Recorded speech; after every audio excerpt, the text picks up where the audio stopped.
गांव के बहुत धनी और प्रतिष्ठित व्यक्ति ठाकुर श्रीचंद अपनी उदारता और नेकदिली के लिए जाने जाते थे। वे न सिर्फ गांव के प्रधान थे, बल्कि निर्धनों की सहायता के लिए सदैव तत्पर रहते थे। उनका स्वभाव इतना विनम्र था कि अक्सर बिना ब्याज के गरीब किसानों को कर्ज दे देते थे। उन्होंने गांव में कई स्कूल, मंदिर और कुएं बनवाए थे और उनकी ख्याति आसपास के गांवों में भी फैली हुई थी। लोग दूर दूर से अपनी समस्याएं लेकर ठाकुर जी के पास आते थे और वे निस्वार्थ भाव से उनकी मदद करते थे। उनके इस व्यवहार के चलते वे सभी के आदर्श बन चुके थे। उनके 3 पुत्र थे, राकेश मोहन, जयप्रकाश और तीसरा। तीनों ही पुत्र अपने पिता से पूरी तरह भिन्न स्वभाव के थे। जबकि ठाकुर साहब को सेवा और उदारता में आनंद मिलता था, उनके बेटे धन दौलत के प्रति अत्यधिक लालायित रहते थे। उन्हें जायदाद से इतना मोह था कि जब भी ठाकुर साहब किसी गरीब का कर्ज माफ करते या बिना ब्याज की सहायता देते, उनके पुत्र मन ही मन जलन महसूस करते थे। वे चाहते थे कि जल्दी से जल्दी जायदाद का बंटवारा हो और वे अपने हिस्से का संपत्ति लेकर अपने तरीके से व्यापार करें। तीनों भाई ठाकुर जी की उदारता से खिन्न थे, परंतु खुलकर उनके सामने कभी कुछ नहीं कहते थे। समय बीतता गया और अचानक ठाकुर साहब की तबीयत बिगड़ने लगी। एक दिन उन्हें तेज बुखार आया और धीरे धीरे उनके शरीर पर अजीब निशान उभरने लगे, जो तेज जलन और दर्द को बढ़ाते गए। गांव के सारे वैद्य और दूर दराज से आए चिकित्सकों ने उन्हें ठीक करने की कोशिश की, पर कोई भी इलाज सफल नहीं हो रहा था। दवाइयों का कोई असर नहीं हो रहा था और उनकी हालत दिन ब दिन बिगड़ती जा रही थी। लोग अब यह मानने लगे कि उनके ऊपर किसी बुरी शक्ति का साया है, क्योंकि इतना उदार और नेक व्यक्ति कैसे ऐसी बीमारी से पीड़ित हो सकता है जिसका कोई इलाज नहीं है। गांव के लोग ओझाओं और तांत्रिकों को बुलाकर ठाकुर साहब का इलाज कराने लगे, पर इन तांत्रिकों ने केवल ठाकुर साहब के पुत्रों से मोटी रकम वसूली और ठाकुर जी की हालत जस की तस बनी रही। ठाकुर साहब दिन पर दिन कमजोर होते गए। उनके शरीर पर उभरे फोड़े और भी भयानक हो गए, जिनसे बदबूदार मवाद और कीड़े निकलने लगे। गांव वाले अब यह कहने लगे कि ठाकुर जी ने अवश्य कोई भयंकर पाप किया होगा, जिसका दंड वे इस जन्म में भोग रहे हैं। यहाँ तक कि कुछ लोग कहने लगे कि यह उनके पिछले जन्मों की कर्मों का फल है, जो अब उन्हें इस जन्म में भुगतना पड़ रहा है। ठाकुर साहब अब उस दर्द को सहन नहीं कर पा रहे थे। वे हर पल यही सोचते रहते कि उन्होंने ऐसा कौन सा पाप किया है जिसके कारण भगवान ने उन्हें यह कष्ट दिया है। वे बार बार भगवान से प्रार्थना करते कि यदि उनसे जाने अनजाने में कोई गलती हो गई हो तो उन्हें क्षमा करें। उनकी पीड़ा इस हद तक बढ़ चुकी थी कि अब वे भगवान से बस यही मांगते कि उनकी इस कष्टदायी स्थिति से उन्हें मुक्ति मिले। अब ठाकुर साहब के शरीर पर बड़े फोड़े फूटने लगे और उसमें से कीड़े निकलने लगे। यह स्थिति उनके लिए असहनीय हो चुकी थी। उनके पुत्र अब भी अपनी जायदाद के बंटवारे का इंतजार कर रहे थे, लेकिन ठाकुर जी की हालत को देखते हुए भी उनमें कोई करुणा या सहानुभूति नहीं जागी। ठाकुर साहब की हवेली और उसके आसपास की सारी फिजा मानो उनकी देह से निकलने वाली दुर्गंध से भर चुकी थी। यह गंध इतनी प्रचंड और असहनीय थी कि खुद उनके बेटों ने भी अपने पिता के पास जाना छोड़ दिया था। कुछ ही समय में यह गंध पूरे गांव में फैलने लगी और लोग बातें करने लगे कि आखिर ठाकुर साहब के साथ ऐसा क्या घटित हुआ। वह तो सदा से नेकदिल इंसान थे। किसी को समझ नहीं आ रहा था कि आखिर कौन सा ऐसा पाप उन्होंने किया होगा जिसकी सजा जीते जी वह नरक भुगत रहे हैं। धीरे धीरे हालत इतनी बिगड़ गई कि ठाकुर साहब के बेटे भी उनके पास खड़े होना सहन नहीं कर पा रहे थे। ज्यातस उनके बेटों ने सोचा कि यह सही समय है जब वे अपने पिता को घर से निकाल सकते हैं। उन्होंने चालाकी से पूरे गांव में अफवाह फैला दी कि उनके पिता को कोई संक्रामक बीमारी हो गई है, जो हवा और स्पर्श से पूरे गांव में फैल जाएगी। भोले भाले गांव वाले भी उनकी बातों में आ गए और अब ठाकुर साहब को गांव से बाहर निकालने की चर्चा शुरू हो गई। ठाकुर साहब अपने ही गांव और अपने सगे बेटों के ऐसे व्यवहार से व्यथित हो उठे। उनका हृदय मानो चकनाचूर हो गया था। वह भीतर ही भीतर सिसकने लगे, लेकिन अब उनके पास रोने के अलावा और कोई विकल्प शेष नहीं था।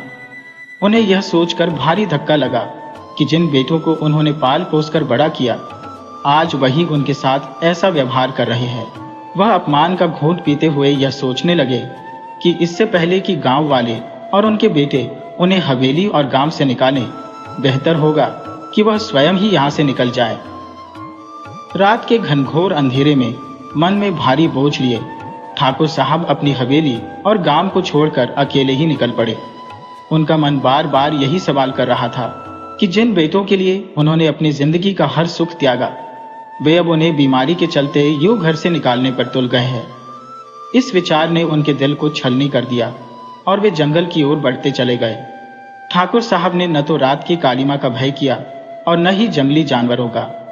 उनका शरीर बुखार और भूख से टूट चुका था, हर कदम भारी लग रहा था। उनके पास अब इतनी भी ताकत नहीं बची थी कि वह और आगे चल सके। कुछ दूर जाने के बाद उन्हें एक विशाल बरगद का पेड़ दिखाई दिया। वह पेड़ के नीचे जाकर बैठ गए और भगवान से विनती करने लगे, हे प्रभु, अब मेरे जीवन में कुछ भी शेष नहीं रहा, मुझे इस जीवन से मुक्ति प्रदान करो। थकान और दर्द से बेहाल ठाकुर साहब वहीं बेहोश होकर गिर पड़े। जब उनकी आंख खुली तो उन्होंने खुद को उसी बरगद के पेड़ के नीचे पाया। अब उनके पास इतनी भी शक्ति नहीं बची थी कि वह उठकर बैठ सके। शरीर मानो उनकी आत्मा का बोझ और नहीं सह पा रहा था। लेकिन ठाकुर साहब के मन में अब भी एक उम्मीद की किरण चमक रही थी कि शायद भगवान उनकी विनती सुन ले और उन्हें इस पीड़ा से मुक्ति मिल जाए। ठाकुर साहब की हालत भूख और थकावट से बेहद खराब हो चुकी थी, लेकिन इस घने जंगल में उन्हें कहीं से कुछ खाने को मिलने की उम्मीद नहीं थी। तभी उन्होंने देखा कि बरगद के पेड़ के नीचे कुछ फल बिखरे पड़े हैं। उन्होंने धीरे धीरे उन्हें उठाकर खाना शुरू किया, लेकिन केवल 2-4 फल ही खा पाए और कमजोरी इतनी थी कि उनकी आंखें भी नहीं खुल पा रही थी। कुछ समय बाद ठाकुर साहब फिर से बेहोश हो गए। इसी बीच अचानक किसी की आवाज उनके कानों में पड़ी। कोई आवाज दे रहा था, काका, ओ काका, कौन हो आप? यहां इस जंगल में क्यों पड़े हो?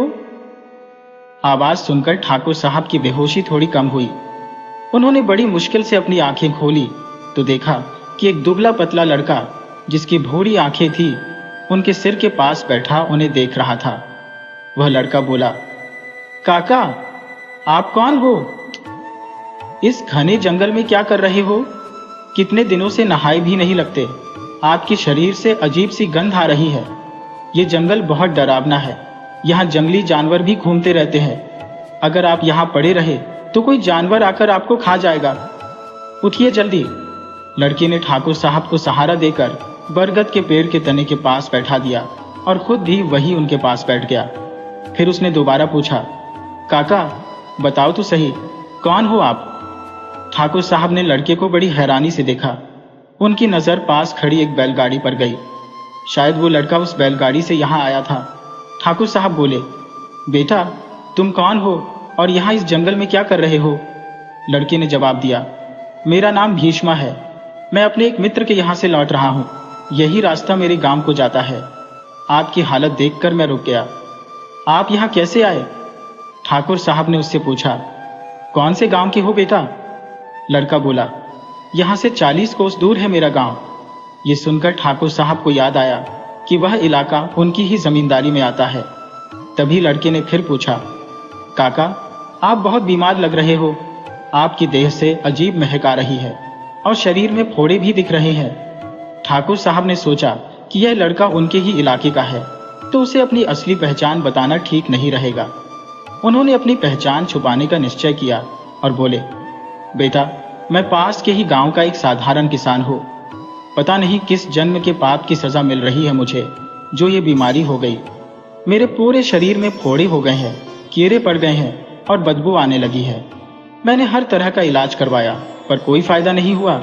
मेरे परिवार वालों ने मुझे इस बीमारी के कारण घर से निकाल दिया और अब मैं यहाँ अपनी मौत का इंतजार कर रहा हूँ। इतना कहकर ठाकुर साहब की आंखों से आंसू बहने लगे। भीष्मा ने ठाकुर साहब को ढांढस बंधाते हुए उनका हाथ पकड़ा और कहा, काका, चिंता मत करो, सब भगवान की मर्जी है।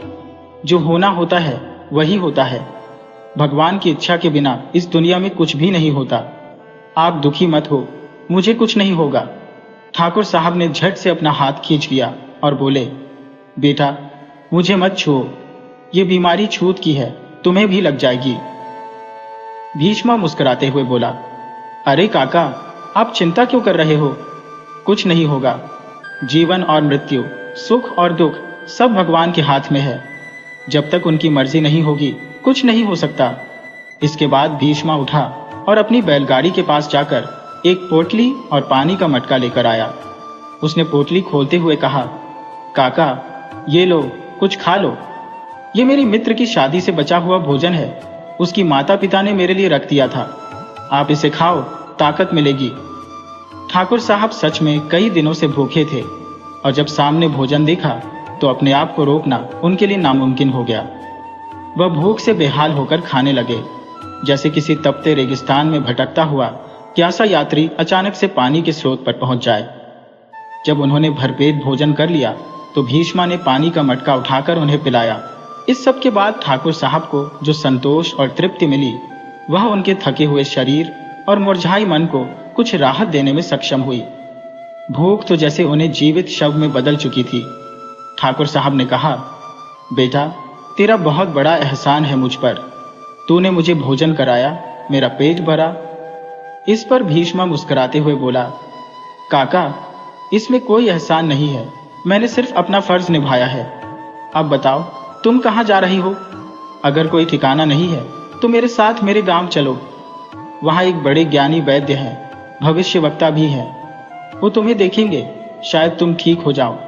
लेकिन ठाकुर साहब निराश स्वर में बोले, नहीं बेटा, अब मेरा इलाज संभव नहीं है। कई वैद्य आए, सबने प्रयास किया, लेकिन कोई सफल नहीं हो पाया। मुझे अब मेरे हाल पर छोड़ दो, मेरा अंत समय निकट है। भीष्मा ने जिद करते हुए कहा, काका, अगर मरना ही तय है तो चाहे इस जंगल में मरें या मेरे गांव चलकर। कम से कम एक बार वैद्य जी को दिखा लो। अगर भगवान ने चाहा तो ठीक हो जाओगे, और नहीं भी हुए तो मेरे गांव में आराम से मर जाओ। मैं तुम्हारा क्रियाकर्म कर दूंगा। इस जंगल में मरोगे तो कौन है तुम्हारा संस्कार करने वाला? ठाकुर साहब यह सुनकर मुस्कुराने लगे। सोचने लगे कि यह लड़का तो सच में अजीब है, लेकिन दिल का बहुत साफ है। उसके शब्दों में कोई मिलावट नहीं। जहां मेरे अपने ही बेटों ने मुझे घर से निकाल दिया, वहीं यह अजनबी लड़का मेरी इतनी परवाह कर रहा है। उन्होंने मन में तय किया कि इस लड़के की बात माननी चाहिए। ठीक है बेटा, मैं तेरे साथ तेरे गांव चलूंगा। ठाकुर साहब ने कहा, यही हुई ना बात काका, चलो अब। भीष्मा खुशी से बोला। उसने ठाकुर साहब को उठाया और अपनी बैलगाड़ी में बिठा दिया। दोनों गांव की ओर चल दिए। गांव पहुंचने पर भीष्मा ठाकुर साहब को वैद्य जी के पास ले गया। जैसे ही वैद्य जी ने ठाकुर साहब को देखा, उनके चेहरे पर चिंता की लकीरें खींच गईं। उनके घर में प्रवेश करते ही हवाओं में दुर्गंध भर गई थी। वैद्य जी ने ठाकुर साहब का मुआयना किया, उनके शरीर को छूकर देखा और फिर अपने पुराने आयुर्वेदिक ग्रंथों का संदर्भ लेना शुरू किया। कुछ देर के अध्ययन के बाद वैद्य जी गंभीर स्वर में बोले, इनका इलाज असंभव है, इनकी मृत्यु निश्चित है। अब कोई इन्हें नहीं बचा सकता। यह सुनकर भीष्मा चौंक गया। उसने कहा, वैद्य जी, आप तो अनगिनत बीमारियों का इलाज कर चुके हो। ऐसी कौन सी बीमारी है जिसका इलाज आपके पास नहीं? वैद्य जी भारी मन से बोले, बेटा, मुझे यह कहने में दुख हो रहा है, लेकिन यह सत्य है कि इनके रोग का आयुर्वेद में कोई उपचार नहीं है। भीष्मा ने भारी दिल से ठाकुर साहब को अपने घर वापस लाया। वह उदास था, क्योंकि उसकी आखिरी उम्मीद भी टूट चुकी थी। लेकिन ठाकुर साहब ने मुस्कुराते हुए कहा, बेटा, क्यों परेशान हो रहे हो? मुझे पहले से ही पता था कि अब मेरा अंत समय निकट है। मैं तो सिर्फ तुम्हारे मन रखने के लिए तुम्हारे साथ आया था।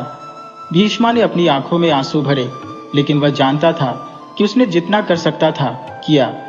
ठाकुर साहब भी अब अपनी नियति को स्वीकार चुके थे। देखो बेटा, दुखी मत हो, जो ऊपर वाला चाहता है वही होता है। ठाकुर साहब ने एक गहरी सांस लेते हुए कहा, अब तो ये तकलीफ बर्दाश्त से बाहर हो गई है। बस अगर भगवान जल्दी से उठा ले तो मेरा दुख कम हो जाएगा। अब तुम आराम करो बेटा, रात हो चुकी है। मैं तो बाहर खुले आसमान के नीचे सो जाऊंगा। भीष्म को अंदर सुलाकर ठाकुर साहब खुद आंगन में सो गए, मगर उनकी आंखों में नींद नहीं थी। विचारों का तूफान सा उठ रहा था। जैसे ही उन्हें भरोसा हो गया कि भीष्म गहरी नींद में है, वह चुपचाप उठकर गांव के बाहर की ओर चलने लगे। ठाकुर श्रीचंद ने अब अपने जीवन का अंत करने का फैसला पक्का कर लिया था। उनके मन में यही चल रहा था कि इस तरह तड़प तड़प कर मरने से बेहतर है कि खुद ही जीवन का अंत कर लिया जाए। ये सोचते हुए ठाकुर श्रीचंद जंगल की ओर चल पड़े। आंखों में आंसू और मन में अतीत की स्मृतियां, अपने किए अच्छे बुरे कर्म और सबसे ज्यादा अपने बेटों का ख्याल आ रहा था। बेटे जिनसे अब शायद कभी मुलाकात ना हो पाए। उनके मन में उनके लिए गुस्सा भी था और एक गहरा दुख भी। रास्ते में उन्हें एक पुराना कब्रिस्तान दिखाई दिया। चलते चलते उनकी नजर एक खुदी हुई पुरानी कब्र पर पड़ी।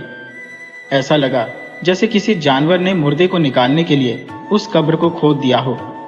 वहां एक उलटी पड़ी मानव खोपड़ी दिखी जिसमें बरसों से पानी जमा हुआ था।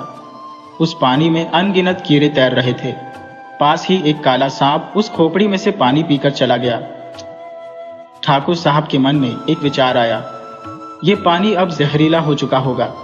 अगर इसे पी लूं तो मेरी पीड़ा खत्म हो जाएगी।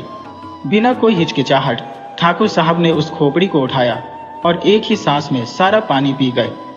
उनके मन में यही था कि यह जहरीला पानी उनके जीवन का अंत कर देगा। कुछ ही क्षणों में उनकी आंखों के सामने अंधेरा छाने लगा और वह वही जमीन पर गिर पड़े। सुबह का सूरज उग रहा था। पक्षियों की चहचहाहट सुनाई दे रही थी। पास ही बहती नदी का शोर भी आ रहा था। अचानक ठाकुर साहब की आंखें खुली और उन्होंने खुद को जमीन पर पड़ा पाया। उनकी देह में तेज खुजली हो रही थी। बहती हुई नदी की आवाज सुनकर उन्होंने तुरंत नदी में छलांग लगाई और अपने शरीर को पानी से धोने लगे। वह खुद को कोस रहे थे, इतना जहरीला पानी पीने के बाद भी मौत नहीं आई। आखिर मुझे और कितने दुख झेलने हैं? क्यों मेरी मौत मुझसे दूर भाग रही है? नदी में नहाते वक्त अचानक ठाकुर साहब ने देखा कि उनके शरीर के फोड़े ठीक हो गए हैं और नई मुलायम त्वचा ने उनकी पुरानी जगह ले ली है। शरीर से दर्द भी खत्म हो चुका था। उन्हें अपने शरीर में नई ऊर्जा महसूस होने लगी। वह खुद इस चमत्कार से दंग रह गए। एक रात में उनकी बीमारी पूरी तरह ठीक हो चुकी थी। उनकी आंखों में खुशी के आंसू थे। वह तुरंत भीष्म से मिलने उसके गांव की ओर भागे। गांव पहुंचकर ठाकुर साहब ने भीष्म को जगाते हुए कहा, बेटा उठो, देखो मैं पूरी तरह ठीक हो गया हूं। भगवान ने मुझे ठीक कर दिया है। ये चमत्कार है बेटा, देखो। भीष्म ने आंखें मलते हुए पूछा, काका आप सच में ठीक हो गए? लेकिन ये रातों रात कैसे हो गया? ठाकुर साहब ने मुस्कुराते हुए कहा, बेटा ये ऊपर वाले की लीला है। जो होना होता है वही होता है। कभी सोचा न था कि मैं फिर से इस तरह जी उठूंगा। शायद भगवान ने मेरी प्रार्थना सुन ली। भीष्मा ने आश्चर्य से ठाकुर साहब को देखा और फिर दोनों एक साथ उस चमत्कार की बात करते हुए गांव के मंदिर की ओर चल पड़े। गांव के लोगों ने भी यह चमत्कार देखकर ठाकुर साहब को घेर लिया और सबने मिलकर भगवान का धन्यवाद किया। ठाकुर साहब के जीवन में एक नई उम्मीद का सूरज उग चुका था। भीष्मा ने हैरान होते हुए कहा, काका तुम तो बिल्कुल सही सलामत हो। मैं तो सोच रहा था कि हालात बद से बदतर हो चुके हैं। ठाकुर साहब ने गहरी सांस लेते हुए जवाब दिया, बेटा मैं भी नहीं समझ पा रहा हूं कि यह कैसे हुआ। कल रात जब तुम सो रहे थे तो मेरे दिल में निराशा का सागर उमड़ आया था। मैं सोचा था कि मेरा अंत आ गया है, इसलिए चुपचाप यहां से निकल पड़ा। मैं जंगल में गया और वही जहरीला पानी पी लिया ताकि इस दुखद जीवन का अंत हो सके। लेकिन देखो मैंने तो अपनी जान लेने की ठानी थी, पर हुआ इसके बिल्कुल विपरीत। मैं तो ठीक हो गया। भीष्मा ने फौरन प्रतिक्रिया दी, काका जो भी हो गया अच्छा ही हुआ कि तुम अब ठीक हो। लेकिन मैं सोच रहा हूं कि वह जहरीला पानी तुम्हारे लिए आगे कोई नई समस्या खड़ी न कर दे। चलो पहले तुम्हें वैद्य जी को दिखाते हैं। ठाकुर साहब मुस्कुराते हुए बोले, हाँ भीष्मा चलो, मुझे भी उनसे मिलना है। उन्होंने कहा था कि मेरी मृत्यु निश्चित है और अब मुझे कोई नहीं बचा सकता। देखना है अब मैं कैसे ठीक हो गया हूं। मुझे उनके सामने ये दिखाना है। दोनों बिना देर किए वैद्य जी के घर चल पड़े। वहां पहुंचते ही ठाकुर साहब ने दरवाजे पर खड़े होकर राम राम किया और बोले, वैद्य जी पहचाना? मैं वही हूं जिसके बारे में आपने कहा था कि अब कभी ठीक नहीं हो पाएगा। देखिए अब मैं बिल्कुल सही हूँ। आपने अपने आयुर्वेद को चमत्कारी बताया था, लेकिन देखिए, बिना किसी जड़ी बूटी के मैं कैसे ठीक हो गया। यह सुनकर वैद्य जी थोड़ी देर के लिए चुप रहे, फिर हल्की मुस्कान के साथ बोले, आओ बैठो बेटा, मुझे मालूम था कि कुछ अजीब घटित हुआ है। उन्होंने अपनी पुरानी किताब निकाली और बोले, इस पुस्तक में लिखा है कि जो बीमारी तुम्हें हुई थी उसका इलाज असंभव था। भीष्मा और ठाकुर साहब दोनों हैरान थे। वैद्य जी ने कहा, तुम्हें जो बीमारी हुई थी वह एक मादा अजगर की फुंकार से हुई थी। अगर मादा अजगर किसी इंसान पर अपनी फुंकार छोड़ दे तो वह व्यक्ति धीरे धीरे गलने लगता है। पहले तेज बुखार आता है, फिर शरीर पर फोड़े हो जाते हैं और कुछ ही दिनों में उसकी मृत्यु हो जाती है। इस आयुर्वेद में इसका उपचार तो लिखा है, लेकिन वह बहुत कठिन है। भीष्मा ने पूछा, तो फिर काका ठीक कैसे हो गए? वैद्य जी ने गहरी नजर से ठाकुर साहब की ओर देखते हुए कहा, तुमने जो जहरीला पानी पिया था उसमें छत्रबूटी के पत्तों का रस मिल गया था। वह खोपड़ी कई सालों से वहां पड़ी होगी और छत्रबूटी के पत्ते उस पानी में गिर गए होंगे, और एक अनजानी संयोग से जिस जगह तुमने पानी पिया वहां कोई सांप अपनी केंचुल छोड़कर गया होगा, जिससे वह पानी और भी ज्यादा विषमुक्त हो गया होगा। यह सब संयोग से हुआ है और यही तुम्हारी जान बचा गया। ठाकुर साहब ने चौंकते हुए पूछा, तो वैद्य जी, अगर आप यह उपाय मुझे पहले बताते तो क्या यह संभव था? वैद्य जी गंभीर स्वर में बोले, बेटा, यह उपाय इतना दुर्लभ है कि यह दवाई कभी तुम्हें मिल नहीं पाती। भगवान की कृपा थी कि यह सब घटित हुआ। भीष्मा और ठाकुर साहब दोनों ने गहरी सांस ली। ये समझ में आ गया था कि जीवन और मृत्यु का खेल किस कदर अनिश्चित होता है और कैसे कभी कभी प्रकृति के अनजाने रहस्य इंसान को बचा लेते हैं। तुम्हारी किस्मत में शायद अभी और जीवन बाकी था। किसी गहरी सोच में डूबे ठाकुर साहब ने कहा, जो ये जड़ी बूटी खुद चलकर तुम्हें मिल गई। आयुर्वेद एक अजीब और चमत्कारी विज्ञान है, अपने भीतर न जाने कितने रहस्य समेटे हुए है। इसकी पूरी गहराई को कोई भी इंसान आज तक नहीं समझ पाया है। पर अब तुम ठीक हो गए हो बेटा। भगवान ने तुम्हें एक नया जीवन दिया है। जो काम अधूरे रह गए थे अब उन्हें पूरा करने का मौका तुम्हें मिला है। भीष्मा ठाकुर साहब की ओर देखता हुआ बोला, काका, आपने बहुत से काम पूरे कर लिए, लेकिन शायद कुछ और काम भगवान ने आपके हिस्से के लिए रख छोड़े हैं। ठाकुर साहब मन ही मन मुस्कुराए। हाँ बेटा, कुछ काम अभी बाकी है जो मुझे पूरे करने हैं। यह कहकर उन्होंने अपने बेटे और अपने परिवार के बारे में सोचते हुए मन में हल्का सा क्रोध और दुख महसूस किया। वह भीष्मा को गले लगाकर विदा होने लगे। जाते वक्त बोले, बेटा, जिस वक्त मेरे अपने खून ने मेरा साथ छोड़ दिया था उस वक्त तूने मेरा साथ दिया।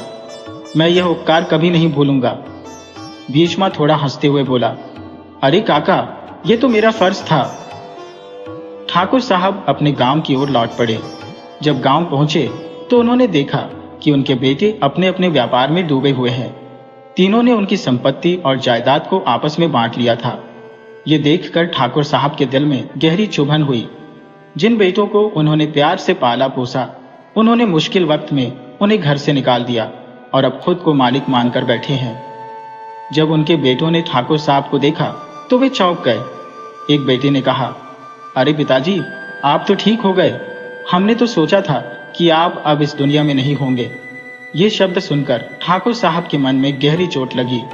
उन्होंने गुस्से से कहा, मरने वाले से बचाने वाला बड़ा होता है। भगवान ने मुझे दूसरा मौका दिया है ताकि मैं अपने अधूरे काम पूरे कर सकूं। ठाकुर साहब ने अपने वकील को बुलाकर अपनी वसीयत लिखवाई और तीनों बेटों को अपनी संपत्ति से बेदखल कर दिया। उन्होंने अपनी सारी जायदाद और व्यापार भीष्मा के नाम कर दिया, क्योंकि भीष्मा अनाथ था, उसका कोई नहीं था, लेकिन उसका दिल सच्चा था। यह फैसला सुनकर भीष्मा हैरान रह गया। उसने कहा, काका, आप ये क्या कर रहे हैं? वो आपके बेटे हैं, आप ऐसा क्यों कर रहे हैं? ठाकुर साहब गंभीरता से बोले, बेटा, खून के रिश्तों से ज्यादा धर्म और कर्तव्य के रिश्ते बड़े होते हैं। मेरे लिए अब तुम ही मेरे बेटे हो। ठाकुर साहब ने सब कुछ त्याग दिया और भीष्मा के साथ रहने लगे। जब भीष्मा को पता चला कि ठाकुर साहब गांव के जमींदार थे तो उसे भी बहुत खुशी हुई। कि आखिरकार किसी ने उसे अपनाया। अब ठाकुर साहब और भीष्मा एक परिवार की तरह रहने लगे। उनकी जिंदगी शांति और सुकून से बीत रही थी। उधर ठाकुर साहब के बेटे अपनी गलतियों का एहसास करते हुए एक एक दाने को मोहताज हो गए। वे अपने पिता के पास आए, उनसे माफी मांगने लगे, लेकिन ठाकुर साहब के मन में उनके लिए कोई माफी नहीं बची थी। उन्होंने अपने बेटों को कभी माफ नहीं किया और वे निराश होकर वहां से चले गए। अब ठाकुर साहब और भीष्मा एक नई जिंदगी जी रहे थे। ठाकुर साहब को एक बेटा मिल गया था और भीष्मा को एक पिता। दोनों की जिंदगी अब सुकून और खुशियों से भरी थी।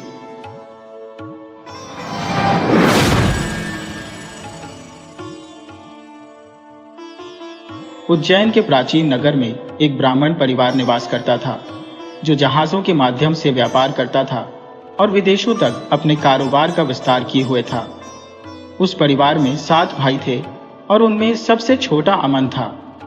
अमन के पिता ने बड़ी बेटी की शादियां कर दी थी, परंतु जब 7वें अमन की बारी आई तब पिता का देहांत हो गया। पिता के जाने के बाद व्यापार की जिम्मेदारी सभी भाइयों पर आ गई और सभी भाई अपने अपने काम में मनोयोग से जुट गए। अमन को सबसे छोटा होने के कारण माँ और भाइयों की खूब ममता और स्नेह मिलता था। साथ ही उसकी भाभियां भी उसे अत्यधिक प्यार करती थी। अमन भी अपने भाइयों के साथ मिलकर जहाज लादने का काम करता और जब शाम को वापस लौटता तो दरवाजे पर खड़ी उसकी भाभियां उसे बाएं हाथ से पानी पिलाती थी। एक दिन अमन ने सोचा कि क्यों न आज वह अपनी बड़ी भाभी से दाएं हाथ से पानी मांगे। उस दिन वह अपनी जगह बदलकर अपने बड़े भाई की जगह पर खड़ा हो गया और उसके बड़े भाई ने अमन की जगह ले ली। जब बड़ी भाभी पानी लेकर आई तो उन्होंने अपने पति को दाएं हाथ से और अमन को बाएं हाथ से पानी दिया। यह देख अमन चौंक गया और बोला, भाभी, मैंने आज जानबूझकर भाई की जगह खड़ा होकर दाएं हाथ से पानी लेने की सोची थी, लेकिन आपने मुझे फिर भी बाएं हाथ से ही पानी दिया, ऐसा क्यों? बड़ी भाभी ने हंसते हुए कहा, अमन, अगर तुझे दाएं हाथ से पानी पीना है तो पहले अपनी पत्नी लेकर आ। भाभी के ये शब्द अमन के दिल में तीर की तरह चुभ गए। वह बिना कुछ बोले पानी का लोटा रखकर चला गया और प्रण लिया कि अब तभी लौटेगा जब उसे दाएं हाथ से पानी देने वाली मिल जाएगी। इसके बाद अमन अपने नगर से निकलकर शेरगढ़ नामक स्थान पर पहुंचा। शेरगढ़ का वातावरण शांत था, लेकिन वहां के राजा हुकुम सिंह अपनी पुत्री की बीमारी के कारण बेहद दुखी थे। उनकी बेटी अत्यंत सुंदर थी, पर किसी गंभीर बीमारी के चलते वह हमेशा अचेतन अवस्था में रहती थी। राजा ने अपनी पुत्री का इलाज करवाने के लिए कई हकीमों और वैद्यों को बुलाया, लेकिन किसी ने भी उसकी बीमारी का निदान नहीं किया। राजा ने आखिरकार राज्य में घोषणा करवाई कि जो भी उसकी बेटी को ठीक करेगा उसे आधा राज्य और अपनी बेटी का विवाह दे देगा। अमन जब शेरगढ़ पहुंचा तो उसने इस चर्चा को सुना और सोचने लगा कि शायद वह इस स्थिति में कुछ कर सके। वह राजमहल पहुंचा, जहां उसने देखा कि वैद्य और हकीम राजकुमारी के इलाज में जुटे हुए हैं, लेकिन उनकी कोशिशें विफल हो रही थी। अमन एक कोने में खड़ा होकर सारी गतिविधियों को ध्यानपूर्वक देखने लगा। उसकी नजरें कुछ खोज रही थी। हर दिन की तरह तमाम हकीम और वैद्य निराश होकर शाम को अपने अपने घरों की ओर लौट रहे थे। वे सब राजकुमारी कनक की बीमारी का समाधान ढूंढने में नाकाम हो चुके थे। तभी अमन, जो वहां मौजूद था, मंत्री से निवेदन करते हुए बोला, महोदय, सबने कोशिश की है, किंतु मुझे भी एक मौका दिया जाए। मंत्री ने अमन का अनुरोध राजा के सामने रखा। राजा ने थोड़ी सोच विचार के बाद कहा, ठीक है, अमन को बुलाया जाए। जब अमन को दरबार में लाया गया तो राजा ने उससे पूछा, अमन, तुम इस रोग का निवारण किस प्रकार करोगे? अमन ने आदरपूर्वक उत्तर दिया, महाराज, मुझे आपकी राजकुमारी कनक के साथ एकांत में एक रात बिताने की अनुमति चाहिए, ताकि मैं इस बीमारी की जड़ तक पहुंच सकूं। राजा थोड़े आश्चर्य में पड़े, लेकिन स्थिति की गंभीरता को देखते हुए उन्होंने अमन का अनुरोध स्वीकार कर लिया। शाम होते ही अमन को राजकुमारी कनक के कक्ष में ठहराया गया। वह कुछ दूरी पर एक कुर्सी पर बैठकर पहरेदारी करने लगा। रात के करीब 12 बजने को थे। तभी अमन ने देखा कि अचेत पड़ी राजकुमारी के मुंह से एक नागिन निकली और धीरे धीरे परिसर से होते हुए जंगल की ओर चली गई। अमन ने तुरंत राजकुमारी को जगाया और उसकी सेहत के बारे में पूछा। राजकुमारी ने बताया कि वह पहले से बहुत अच्छा महसूस कर रही थी। अमन ने उसे फिर से सो जाने को कहा और खुद फिर से अपनी जगह बैठ गया। सुबह लगभग 4 बजे नागिन वापस लौटी और जैसे ही उसने राजकुमारी के मुंह के रास्ते फिर से उसके शरीर में प्रवेश किया, अमन ने अपनी आंखों से यह सब देखा। सवेरा होने पर राजा और अन्य दरबारी अमन के पास पहुंचे। राजा ने पूछा, अमन, क्या तुम किसी नतीजे पर पहुंचे? अमन ने शांति से उत्तर दिया, महाराज, मैं नतीजे तक पहुंच गया हूं, लेकिन उपचार हेतु मुझे 1 रात और चाहिए और कुछ विशेष सामग्री भी चाहिए।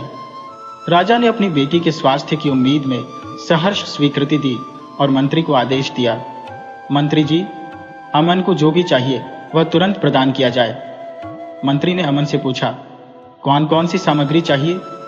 अमन बोला, मुझे एक 110 फीट लंबा और मोटा अंदर से खोखला किया हुआ बांस चाहिए, जो एक तरफ से बंद और दूसरी ओर से खुला हो, और एकांत में एक और रात चाहिए। मंत्री ने तत्परता से सारा सामान तैयार कराया और शाम होते ही अमन को वह प्रदान कर दिया। रात फिर से हुई। अमन उसी तरह मुस्तैदी से बैठा रहा और रात के 12 बजने का इंतजार करने लगा। जैसे ही घड़ी ने 12 बजाए, अमन ने बांस उठाया और राजकुमारी के मुंह के पास रख दिया। जैसे ही नागिन निकली, उसने बांस के अंदर घुसने का प्रयास किया। अमन ने तुरंत बांस के खुले मुंह को बंद कर दिया और नागिन को उस बांस के अंदर ही कैद कर दिया। इसके बाद वह आराम से सो गया। सुबह राजा और दरबारियों ने फिर से कक्ष का दौरा किया। उन्होंने अमन को सोते हुए पाया। मंत्री ने उसे जगाया और राजा ने पूछा, क्या तुम्हारा कार्य पूरा हो गया? अमन ने उत्तर दिया, महाराज, कार्य लगभग पूरा हो चुका है, लेकिन एक आखिरी काम बचा है। राजा ने जिज्ञासावश पूछा, कौन सा काम बचा है? अमन ने शांत स्वर में कहा, महाराज, कोने में रखे बांस को सैनिकों से कुचलवा दीजिए। राजा ने सैनिकों को आदेश दिया और वे बांस को उठाकर ले गए। जैसे ही उन्होंने मोगरों से बांस को कुचलना शुरू किया, नागिन उसके अंदर ही मर गई। अमन ने फिर राजा से कहा, अब आप अपनी राजकुमारी को जगाइए और उसके स्वास्थ्य के बारे में पूछिए। राजा ने राजकुमारी को जगाया और जैसे ही उसने अपनी आंखें खोली, वह सामान्य स्थिति में थी। उसकी चमकती हुई मुस्कान देखकर राजा की खुशी का ठिकाना नहीं रहा।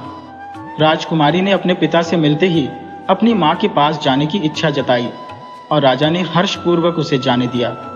राजा ने अमन का आभार व्यक्त किया और उसे बहुत सम्मान और इनाम दिया।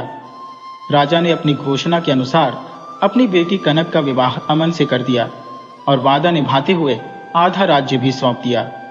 अमन कुछ समय तक वहीं रहा। राजा हुकुम सिंह के साथ राजकाज की बारीकियां समझता रहा। फिर एक दिन अमन ने अपने ससुर को राज्य की देखरेख सौंपकर अपनी पत्नी कनक के साथ उज्जैन लौटने का फैसला किया। उज्जैन पहुंचने पर पूरे परिवार ने उसका जोरदार स्वागत किया। उसकी 6 भाभियां भी कनक को अपने परिवार में पाकर बेहद खुश हुईं। हर साल उज्जैन के बाहरी इलाके में एक मेला लगता था, जहां दूर दूर से लोग आते थे, लेकिन उस मेले में एक खतरा भी मंडराता था। बरगासुर नाम का एक शक्तिशाली दानव, जो अपनी जादुई विद्या से लड़कियों को मक्खी बना देता था और फिर उन्हें अपनी जटाओं में फंसाकर अपहरण कर ले जाता था। वह उन्हें अपने गुफा में ले जाकर 7 तालों के भीतर कैद कर देता था। इस साल भी मेला लगा और अमन की भाभियों ने कनक को मेला घुमाने का निर्णय किया। कनक उत्साहित होकर भाभियों के साथ मेले में पहुंची। मेला जोर शोर से चल रहा था और वहां बरगासुर भी भेष बदलकर घूम रहा था, अपनी अगली शिकार की तलाश में। उसकी नजर कनक पर पड़ी और उसे देखते ही वह उसकी सुंदरता पर मोहित हो गया। बिना देरी किए उसने अपनी जादुई विद्या का उपयोग कर कनक को मक्खी में बदल दिया और उसे अपनी जटा में फंसाकर असुरपुर की गुफा की ओर निकल पड़ा। इधर अमन की भाभियों ने जब कनक को मेले में ढूंढा और नहीं पाया तो वे परेशान हो गईं। वे उसे ढूंढते ढूंढते थक गईं, लेकिन कनक का कोई पता नहीं चला। आखिरकार निराश होकर वे घर लौट आई। जब अमन ने उनसे कनक के बारे में पूछा तो उन्होंने उसे कनक के गुम होने की बात बताई। अमन को अपनी पत्नी से बेहद प्रेम था, इसलिए उसने बिना देरी किए उसकी खोज में निकलने का निश्चय किया। जाने से पहले उसने अपने धनुष और तीर उठाए और एक तीर घर के आंगन में बने दीवार में गाड़ दिया। फिर उसने अपनी माँ और भाभीयों से कहा, जिस दिन यह तीर जमीन पर गिर जाए उस दिन समझ लेना कि मैं अब इस दुनिया में नहीं हूं। इतना कहकर अमन परिवार से विदा लेकर कनक की खोज में निकल पड़ा। चलते चलते वह एक घने जंगल में पहुंचा, जहां उसे एक साध्वी की कुटिया दिखाई दी। साध्वी ने अमन से पूछा, बेटा तुम थके मांदे लग रहे हो, इस जंगल में क्या कर रहे हो? अमन ने साध्वी को अपना सारा दुखड़ा सुनाया तो साध्वी ने कहा, बेटा जाओ, वहां 2 पात्र रखे हैं, एक में नहाने का पानी और दूसरे में पीने का पानी है। पहले अपनी प्यास बुझाओ और थकान मिटाओ। अमन जब उन पात्रों के पास पहुंचा तो देखा कि दोनों पात्र छोटे थे और उनमें बस 1-1 लीटर पानी भरा हुआ था। उसने सोचा, इतने कम पानी से मैं कैसे नहा पाऊंगा और कैसे प्यास बुझाऊंगा। लेकिन उसने पहले कुल्ला करने का निश्चय किया। एक लोटा पानी निकालकर उसने कुल्ला किया और फिर देखा कि पानी उतना ही था जितना पहले। इसके बाद उसने नहाने के लिए पात्र से पानी लिया और जमकर नहाने लगा, पर पानी की मात्रा में कोई कमी नहीं आई। अंत में उसने पीने वाले पात्र से पानी पिया, फिर भी पात्र उतना ही भरा रहा जितना पहले था। यह देखकर अमन हैरान हो गया और साध्वी के पास वापस आ गया। साध्वी ने मुस्कुराते हुए पूछा, कैसा महसूस कर रहे हो बेटा? अमन ने कहा, माँ ये तो चमत्कार है, पानी खत्म ही नहीं हुआ। साध्वी ने हंसते हुए कहा, अब जाओ, वह अंगारा रखी है, जितना खा सकते हो खा लो और जो बच जाए उसे वही गाड़ देना। अमन ने अंगारा उठाया, जो आकार में एक छोटी रोटी जितनी थी।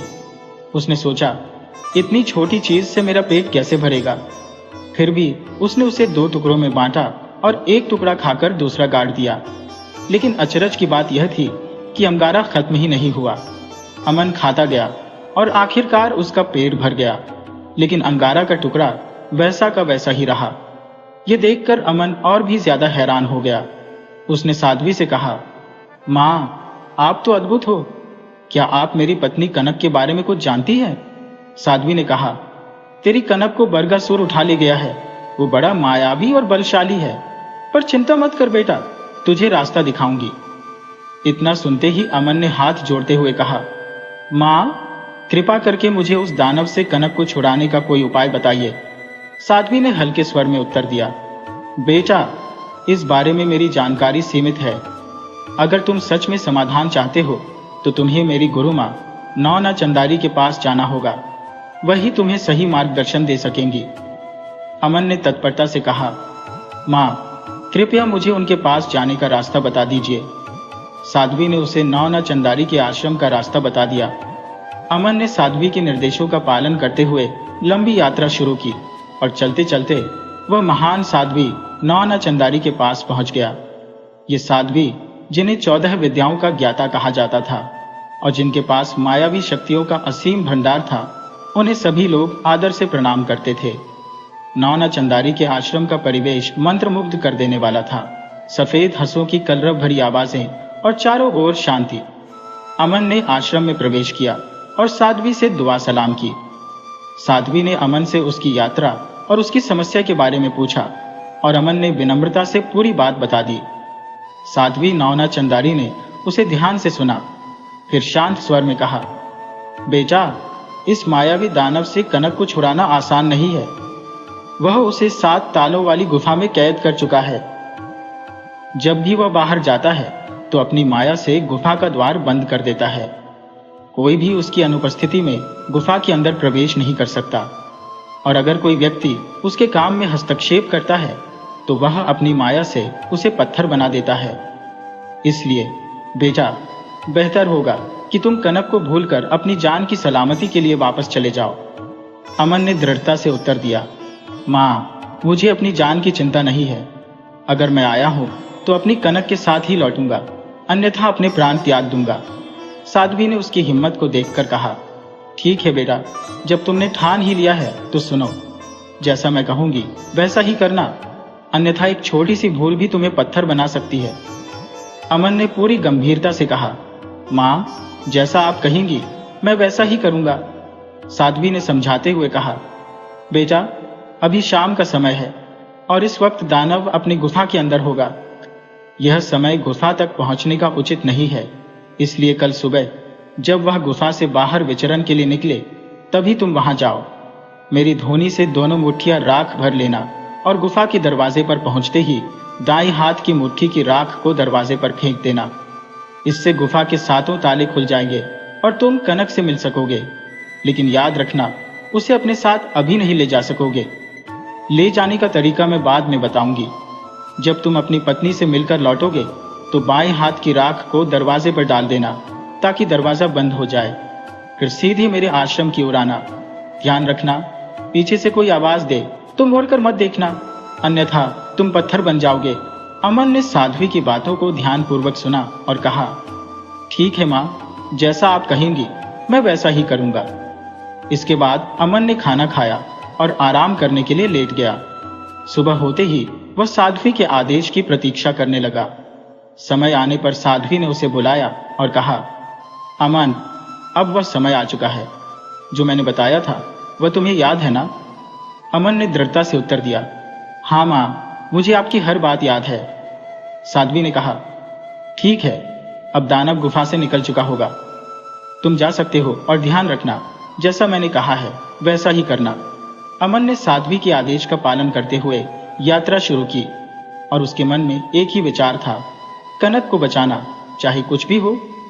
अमन जब दानव की गुफा के दरवाजे तक पहुंचा तो उसने साध्वी की दी हुई राख दाहिने हाथ से दरवाजे पर मारी।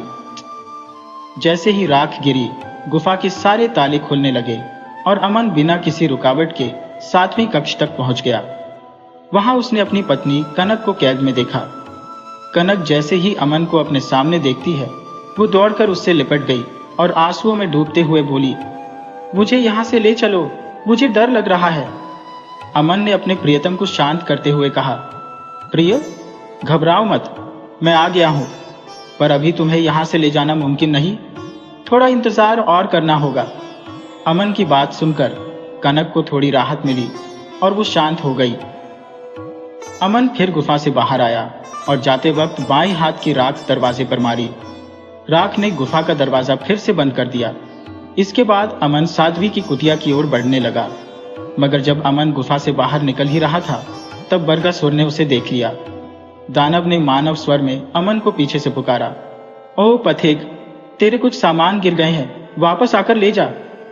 अमन ने जैसे ही इस आवाज को सुना, साध्वी की दी गई चेतावनी को अनदेखा करते हुए पीछे मुड़कर देख लिया।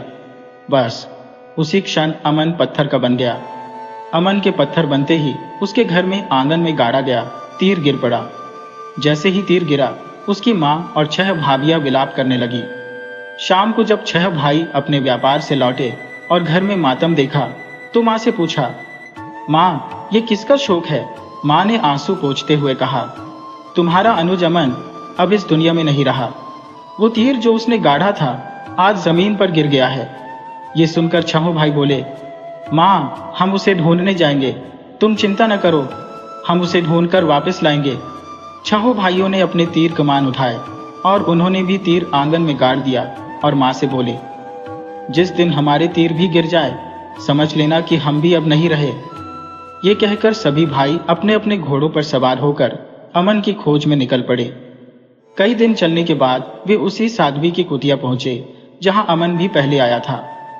साध्वी को प्रणाम कर उन्होंने पूछा, माँ, क्या आपने हमारे भाई अमन को देखा है? साध्वी ने उन भाइयों को ध्यान से देखा और कहा, तुम्हारा भाई यहां से होकर गया था, पर आगे का हाल मेरी गुरुमाँ नैना चंदारी ही बता सकती है।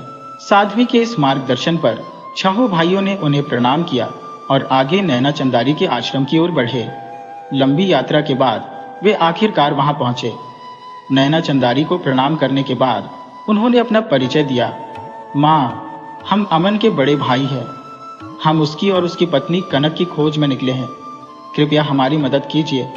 नैना चंदारी ने उन्हें ध्यान से देखा और फिर धीमे स्वर में कहा, बेटा, सफर के थके हुए हो, पहले आराम कर लो, कुछ खा पी लो, फिर वापस लौट जाओ। तुम्हारे भाई की खोज व्यर्थ है।